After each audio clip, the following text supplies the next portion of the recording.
Welcome back, 8-2, part 1. We're going to multiply a polynomial by a monomial. So one term on the outside multiplied by some sort of polynomial in the inside. So what we do is we're going to share everything on the outside with everybody in the inside. So we're going to multiply 2h by negative 7h squared and also 2h by 4h. So 2 times negative 7 is negative 14, and h times h squared is h to the third. Remember, we add exponents when we multiply them. 2 times 4, that's going to be positive 8, and then h times h, which is h squared. Final answer. The next one, we have 2/3 n multiplied by 6n cubed plus 6n, that's a 9n, plus 3.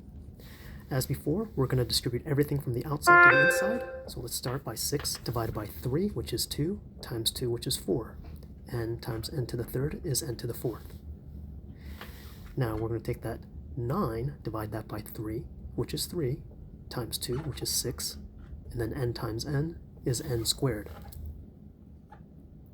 And lastly, 3 divided by 3, which is 1, times 2, which is 2, and we are done. Why are you confused, little monkey? Oh, the n, my bad. And number 3. Here, we have a couple of distributive properties. So we're going to take that 6x and multiply by everything in the inside, as well as the minus 5, and multiply that by everything in the inside. So a couple of extra steps here to simplify this expression. But let's begin. 6 times 2 is 12.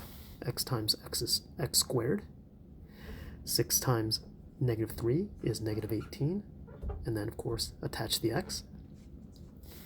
Then minus 5 or negative 5 times x squared, which is negative 5x squared. And then negative 5 times 9x, which is minus 45x.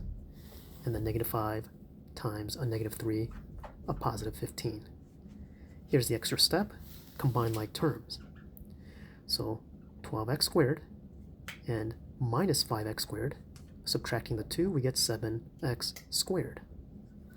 Negative 18x and negative 45x comes to be, let's see, carry the 1, blah, blah, blah, blah, negative 63x. And lastly, 15 doesn't have any like terms with it, so just plus 15. Now flex, because you got it.